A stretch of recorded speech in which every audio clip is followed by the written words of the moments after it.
Okay, howdy partners. This is Massive Effect. We do websites, go from that to that.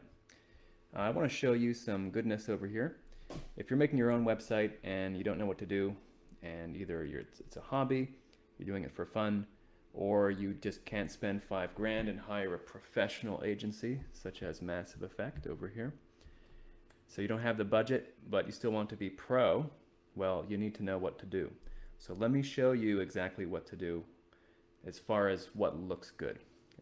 We're not going to get into your navigation, into your content at all. We're just going to talk about layouts. So this whole video is about layouts and how you structure the page visually. We're not going to talk about content. All right. So here we are in the design layout library for the biz. All right. These are my little pieces. And this is just here for reference in case I need to show someone, hey, this is what this is what I need you to be doing to my team. So it's all about documentation, and so then people can understand what you want. So let's just start right in. We've got 1 column offset.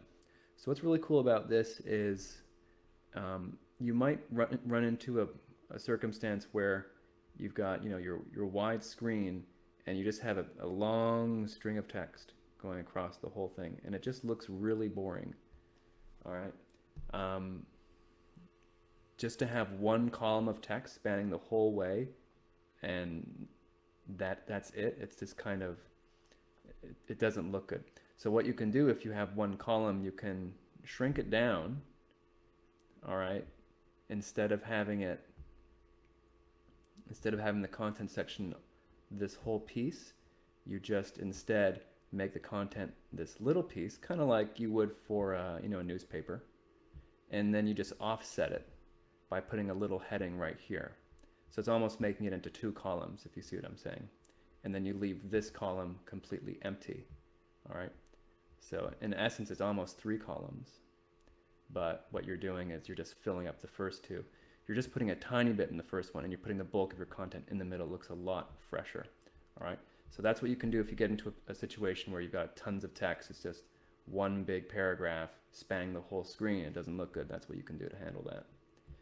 All right, here's another alternative. If you've got your 1 column, and then you can put data into boxes like this. All right, 2 rows. You can put as many rows and columns as you want, but this is another good way of working with data instead of putting it all in one long row, right? Because otherwise you could take all these 4 squares and put it in 1 row like this. Do you see what I'm saying? So have the 1 mil, 12K, 20, 700. That's kind of hard to look at. But if you just condense everything down into this central column, right? Bam, bam, bam. It's a lot easier to look at. Nice and condensed. But then you've got all this nice open space on the sides. All right. Another thing here, this is really smooth. So this only works if you're going full widescreen. So when you have your website done, there's going to be nothing else here. This will go on for infinity on both ends. An example of that is over here at Live with Paint, I think. Ooh, that's weird. Huh. Okay. So, all right. Full width. All right, right over here. It's not stopping, right? It's going flush to the edge of the browser. Really looks fresh. And so you could do a photo and you do text, bam, like that. A photo to explain it, a heading, text, call to action. Very clean, very fresh. I use this constantly. All right. And then this is a variation of that same thing, but with some more interest. It's the exact same thing, but we're not going full screen on it, right? We're actually leaving some margin on both sides, but instead we still have the photo and we still have the heading with the text and the other square, but we're overlapping them. So these are basically the same thing, but you're just going from full width on this to putting them into squares, putting margin on both sides, and then you overlap it. It looks very cool, and it kind of grabs your attention. And this is just the reverse of that one, right? All right, so this is staggering, right? This is left to right, and this is right to left. So very fresh, right? Super clean. You wouldn't think, well, you know, design doesn't have to be complicated. There's no color here. There's white, there's this very, very light ivory or something, and then we have the photo and some words. But just the way it looks is really fresh and professional. All right, and so then we're going to move on to some staggering here, where we've got an image on the left, text heading on the right, text heading on the left, right, image on the right. So you can go back and forth, and over here, I think I've got an example of that right over here as well, right?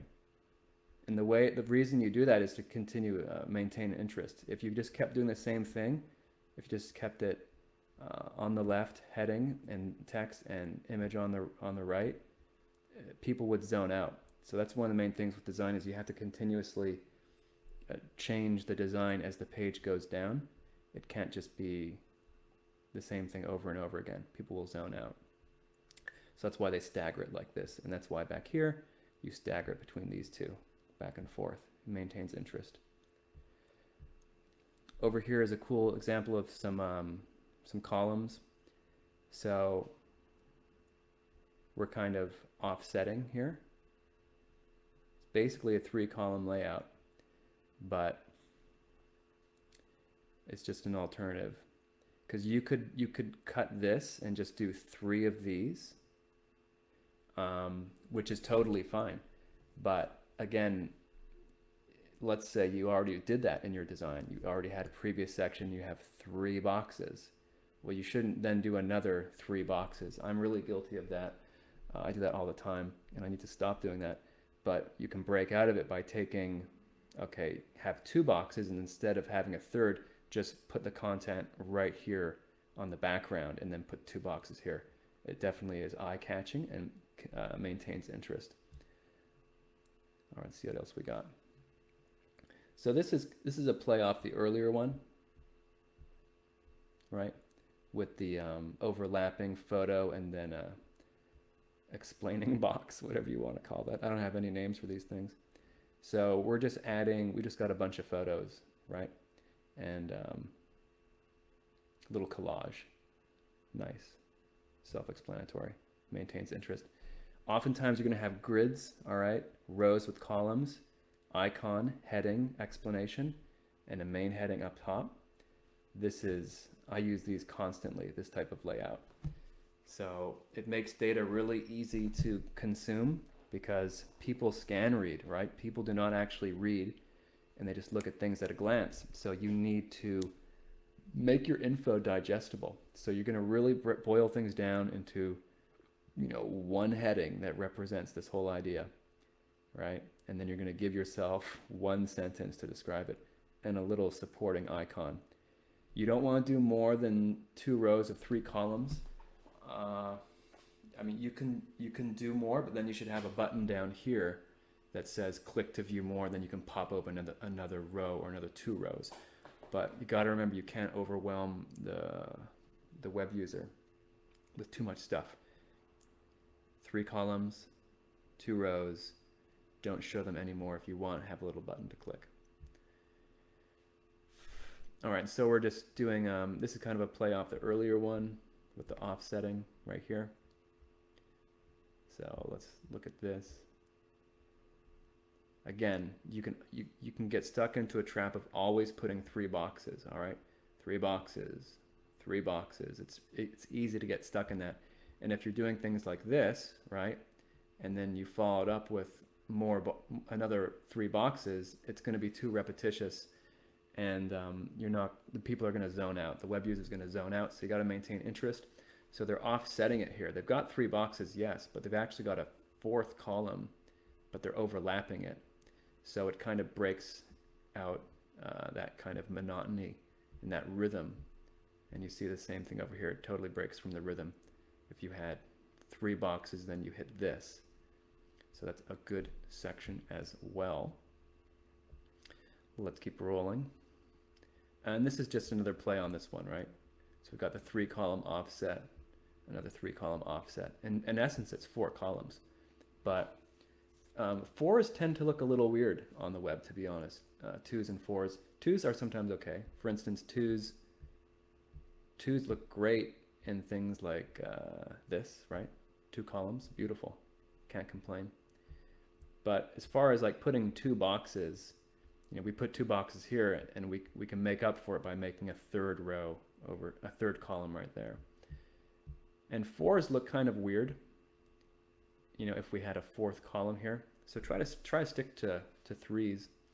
So we've got 3 boxes here, and this is left open. So looks fresh to me. I like it. We've got, this is basically the same as this guy, right? Icons, heading, text, 3 columns, 1 row. It's just styled a little differently, but I use this constantly. It's just a really easy way to display data. But got to remember, don't do this over and over and over again, because it's going to look too rhythmic and people are going to zone out. So you need to break out of it and do things like this, where you're actually dropping a column. It's actually 4 columns, but the 4th is blank. And you're just squeezing it into this, right? Or you're going to offset it like this guy. Okay. Okay, let's keep rolling. Yeah, this is if you want to go a little more data heavy. We've got a lot of data here. This is these are like selling points, right? Benefits, advantages. 2 rows, 4 columns. I don't think I would do this much myself. It's a little bit overwhelming, but this is just an implementation. If you did need to squeeze in all that data, I would personally go with the 3 columns. But this is a tasteful way of doing it. But still, for me, it's a little bit too much text. Anyway, but I would never do more than that. I wouldn't put 5 columns, for instance, right? We're already pushing it with 4 columns. 3 is pretty good. 5 columns. It just depends. Like if you had logos, that's fine. Like 5 logos, and we're going to look at that in a minute, by the way. We've got the hero shot over here at my favorite website, Waze. So the hero shot means it's that top part of the website. All right, this section, like the big banner. It's like either a video or a photo or a picture or something. And then let's see, where we go. Right, so this is a really good example. It's taking up almost the whole screen. As you notice, it's got a nice big heading, a couple bullet points and a button. And then, so this is the hero shot right here, and it's right below the navigation. And the purpose of this section is to very cleanly and clearly communicate what you do and what the customer, what the user needs to do next. So they know they're in the right place. Like, what is your service? What are you offering? What are you going to do for them? And then what do they need to do next? This is a great example of that.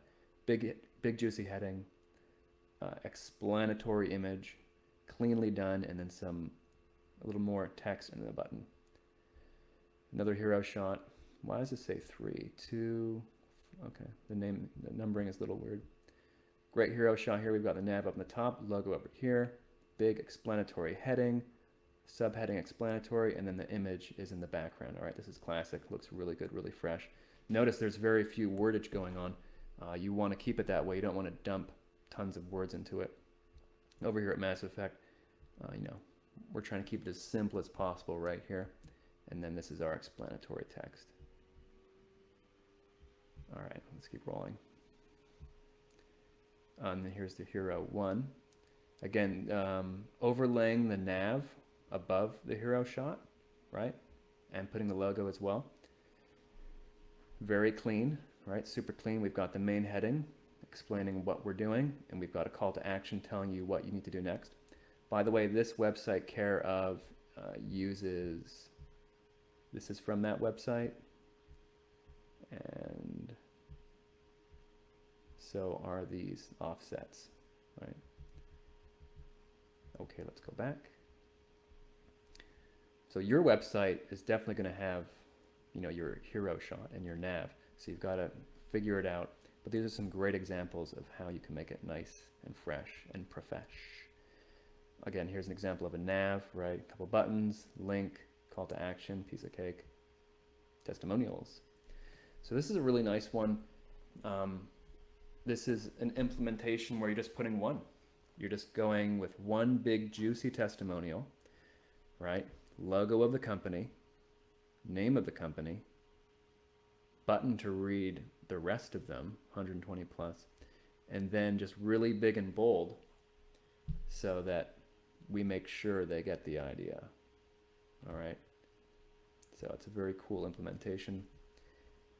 And also we're bolding, right? So we can make sure that we get the exact things communicated that we want communicated. Some more testimonials. We've got 4 columns here. It looks good though. 4 doesn't always look good, but in this case it looks decent. So this looks great. And notice how though the heights are all variable. So that's maintaining interest. If all the heights were exactly the same, then again, you're going to kind of zone out a little bit. But by just keeping it staggered like that, you're going to maintain interest. So that's a good implementation right there. Text and photos. This is kind of a cool, unusual way of doing things. We've got photos and a bit of text overlaid. It's kind of a collage vibe. I've never actually implemented this myself, but I think it's cool. So it could work for you depending on what you're selling. Trust logos, super important, right? Again, we've got 12 right here, 6, 6. Looks good. Another way you can do your logos is in a horizontal row, like this. Notice, there's like 9 of them. That's fine. I would do a little less myself, honestly, but this is pretty nice right here. 1 row, whole bunch of logos. The whole thing with the rule of 3 columns doesn't really apply to the logos. You can just put, 6, 7, 8 of them, just like that. And that is it for our various sections, okay? So that was it right here. So if you're designing your website and you're kind of like, well, what do I even do? How do I make it look good? This video went over layouts for each section that you can use. As far as the content, we're not talking about content. We're just talking about, okay, what layouts can you use? We're talking about rows and columns and stuff. So hope you dug that. If you have any questions, feel free to drop it in the comments and I can answer that. If you want some help with your website, come on down to massiveeffectmarketing.com and we'll see if there's anything we can do for you. All right. So until then, thank you very much and take care.